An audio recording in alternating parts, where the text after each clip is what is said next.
বিসমিল্লাহির রহমানির রহিম।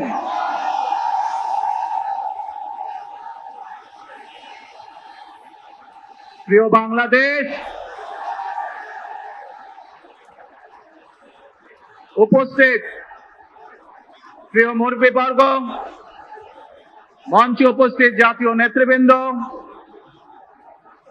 আমার সামনে উপস্থিত প্রিয় ভাই ও বোনেরা এবং মিডিয়ার মাধ্যমে সমগ্র বাংলাদেশ থেকে যারা দেখছেন এই অনুষ্ঠান, প্রিয় ভাই বোনেরা, প্রিয় মা বোনেরা, আসসালামু আলাইকুম। প্রিয় ভাই বোনেরা, আজ প্রথমেই আমি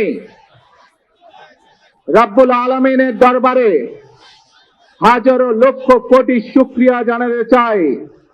রব্বুল আলামিনের অশেষ রহমতে আজ আমি আমার প্রিয় মাতৃভূমিতে ফিরে আসতে পেরেছি আপনাদের দোয়ায়, আপনাদের মাঝে। প্রিয় ভাই বোনেরা, আমাদের এই প্রিয় মাতৃভূমি 1971 সালে লাখো শহীদের রক্তের বিনিময়ে অর্জিত হয়েছিল।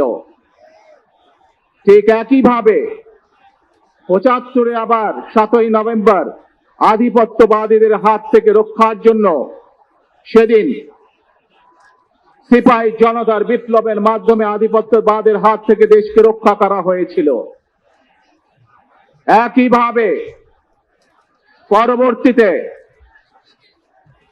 90-এর স্বৈরাচারের বিরুদ্ধে এদেশের জনগণ, এদেশের খেটে খাওয়া মানুষ তাদের গণতান্ত্রিক অধিকারকে ছিনিয়ে এনেছিল।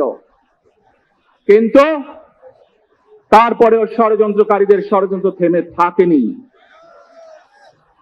আমরা তারপর দেখেছি 2024 সালে, 71 সালে এই দেশের মানুষ যেমন স্বাধীনতা অর্জন করেছিল, 2024 সালে এদেশের ছাত্র জনতা সহ সর্বস্তরের মানুষ, কৃষক, শ্রমিক, গৃহবধূ, নারী, পুরুষ, মাদ্রাসার ছাত্র সহ দলমত নির্বিশেষে, শ্রেণী পেশা নির্বিশেষে সকল মানুষ সেদিন 2024 সালের 5ই আগস্ট এই দেশের স্বাধীনতা এবং সার্বভৌমত্বকে রক্ষা করেছিল।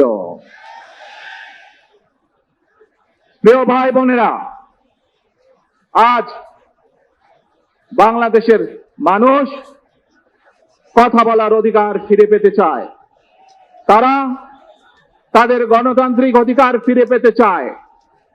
বাংলাদেশের মানুষ চায় তারা তাদের যোগ্যতা অনুযায়ী ন্যায্য অধিকার পাবে।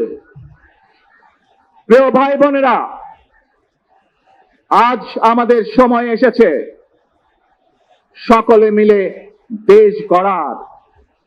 এই দেশে যেমন পাহাড়ের মানুষ আছে, এই দেশে একইভাবে সমতলের মানুষ আছে। এই দেশে মুসলমান, বৌদ্ধ, খ্রিস্টান, হিন্দু সহ বিভিন্ন ধর্মের মানুষ বসবাস করে।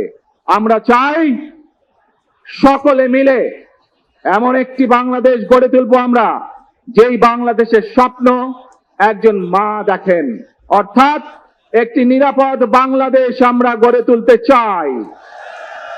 যে বাংলাদেশে একজন নারী, একজন পুরুষ, একজন শিশু যেই হোক না কেন, নিরাপদে ঘর থেকে বের হলে নিরাপদে ইনশাআল্লাহ ঘরে আবার ফিরে আসতে পারে। প্রিয় ভাই বোনেরা, এই দেশের জনসংখ্যার অর্ধেক নারী, 4 কোটিরও বেশি তরুণ প্রজন্মের সদস্য, 5 কোটির মতন শিশু, 40 লক্ষের মতন প্রতিবন্ধী মানুষ রয়েছেন, কয়েক কোটি কৃষক, শ্রমিক রয়েছেন। এই মানুষগুলোর একটি প্রত্যাশা আছে এই রাষ্ট্রের কাছে, এই মানুষগুলোর একটি আকাঙ্ক্ষা আছে এই দেশের কাছে। আজ আমরা সকলে যদি ঐক্যবদ্ধ হই, আজ আমরা যদি সকলে প্রতিজ্ঞাবদ্ধ হই, তাহলে আমরা এই লক্ষ কোটি মানুষের সেই প্রত্যাশাগুলো পূরণ করতে পারি ইনশাআল্লাহ। প্রিয় ভাই বোনেরা, ৭১ সালে আমাদের শহীদরা নিজের জীবন উৎসর্গ করেছিলেন এই রকম একটি বাংলাদেশ গঠনের জন্য। বিগত 15 বছর স্বৈরাচারের বিরুদ্ধে শত শত হাজারো গুম খুনের শিকার হয়েছে শুধু রাজনৈতিক দলের সদস্য নয়, নিরীহ মানুষও প্রতিবাদ করতে গিয়ে অত্যাচার নির্যাতনের শিকার হয়েছে, জীবন দিয়েছে। 2024 সাল মাত্র সেদিনের ঘটনা। কিভাবে আমরা দেখেছি আমাদের তরুণ প্রজন্মের সদস্যরা কিভাবে নিজের জীবন উৎসর্গ করেছে দেশের এই স্বাধীনতা এবং সার্বভৌমত্বকে রক্ষা করার জন্য।